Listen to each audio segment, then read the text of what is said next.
Nick Wright can't be wrong. Nick is All one right. of our top I gotta three set viewers. something up for us. Okay. You Go go ahead. ahead. You do that. All right. I'm gonna tell Preston a story. Do it. It was the fall of 2004, and I had went to see a group by the name of Jedi Mind Tricks in Philadelphia. Now, a friend of mine. Are you familiar with Jedi Mind Tricks, Preston? Sounds familiar, but I don't think I've ever listened to him. They're like the Philly Wu-Tang with a big fat white guy who sounds black. But yeah, I think that's a good way to explain them. But we saw them. Anyway, me and Doc actually wound up on the front page of the Jedi Mind Tricks website while they were promoting the Visions of Gandhi tour. And we look like we're in the middle of a war zone because their shows are literally like war zones, you know, and we're fighting for survival, man.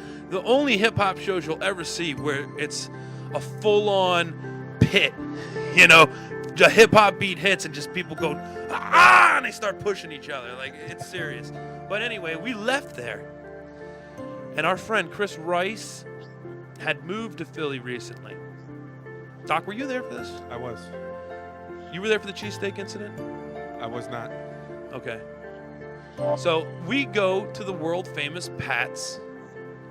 Are you familiar with Pat's cheesesteaks, Preston? I am not. Okay, well, it's world famous. There's Pat's and Geno's, and they're right next to each other. So we went there. This was my first time having Pat's cheesesteaks. And now what was interesting about it, apart from the way you have to order, which is you have to step up and you have to say, you know, cheesesteak or whiz with, you know, means you want onions or whatever. And then over by the ketchup dispenser is a hot sauce dispenser. I'd never seen anything like this. It was a big red dispenser that you could squeeze, and it was thick hot sauce inside this dispenser. And I like hot sauce, and especially at this point in my life, I was eating a lot of hot sauce, and I began to squeeze it onto my cheesesteak. And Chris Rice turned to me, and he said, "Dude, you're gonna shit fire." And I heard it slow motion with like echo in my, like when I'm remembering it now, that's how I hear it. And I go, dude, this is an important line. I go, my stomach is built for war. Now I'm out to prove something. That's when it gets bad, because now I'm squeezing it all over the cheesesteak as much as I can put on there. And it's thick. It's not like Tabasco sauce. It's not even like Frank's Red Hot. It almost has the consistency of ketchup. And it had like these little black, shiny things in it. And it was hot sauce. Anyway, I started eating this. And I started pouring sweat from my eyes, snot bubbles popping, cleared my sinuses right away. And now I'm out to prove something. He says it again. He turns to me and he goes, "Dude, you're gonna shit fire." And now I really want to prove it to him, so I'm fucking digging in there. I'm dipping the bread in. I'm getting every last bite. Oh, my face is red. The sides of my mouth is burning like it had paper cuts. And I'm like, oh, get every last drop down. I did it. It's gone. So we left for the 2-hour drive from Philadelphia back to the Poconos, and I was staying at my buddy Eddie B's house. Now, here's an important part of this story for everybody. At that time, there were 8 kids who were attending high school living in the house. It was 4 o'clock in the morning when we got back. They had one shower upstairs. Now, if you do the math, in order for all the kids to shower before school, they got to start at 4:30. Now, this is important for the story. I passed out on the couch. At 4:30, there arose such a clatter. This crazy, immense pain started it felt like somebody had stabbed me with a sharpened toothbrush, you know, like, and twirled it around. I'm like, oh my God. Immediately I do the math. I go, okay, it's 4:30. This bathroom is about to be indisposed because the kids are going to start showering. There's only one other bathroom. It's down in the basement, and it's attached to Eddie's parents' bedroom. In that moment, I had a decision to make. So I went down into the basement. I had to take all my clothes off. Now, that's not a normal activity for me using the bathroom, but I got to explain to you.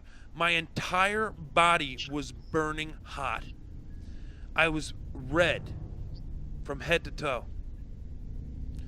I was pouring sweat, and it felt like somebody was stabbing me in my abdomen. Oh, and now I'm in the bathroom that's attached to the Eddie, Mike, and Nancy's bedroom. And I'm completely naked. And I lock there's the one door opens into their bedroom and one into the hall. I lock them and I take my clothes off and I squat on the bowl like a bird. Do it. Completely naked. Squat. I can't. Perch. I'll perch. Perch on that I'm not chair. gonna perch. Perch on the chair. No. You get the idea. I perched on the bowl. Ah, dude, I'm telling you right now. The pain was so immense. It was so bad.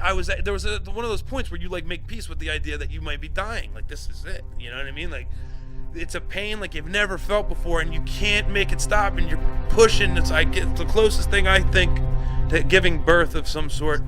But I swear to you, a little bit of poop came out, and it hit the water, and it hissed. Oh! Steam was filling this bathroom. It was steaming from the water. I swear, I know that sounds absurd, but I'm telling you, it was coming up, and I let this scream out. Ah! And all of a sudden, Mozez! Do you need me to call somebody? It's Eddie's stepdad. And I just yelled back, and I was Sweet Mike.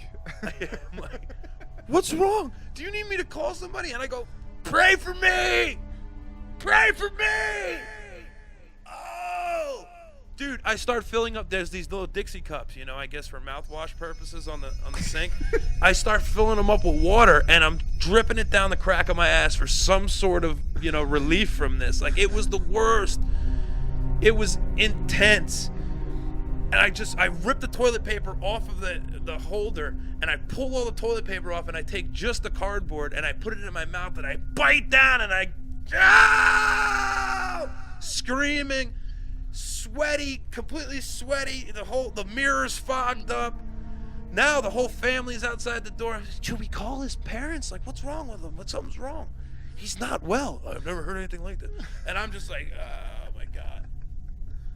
Long story short, the next day, you were there I went to the bodega and I got myself another cheesesteak with hot peppers.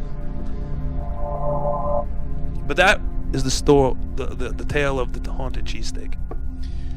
Cheesesteak!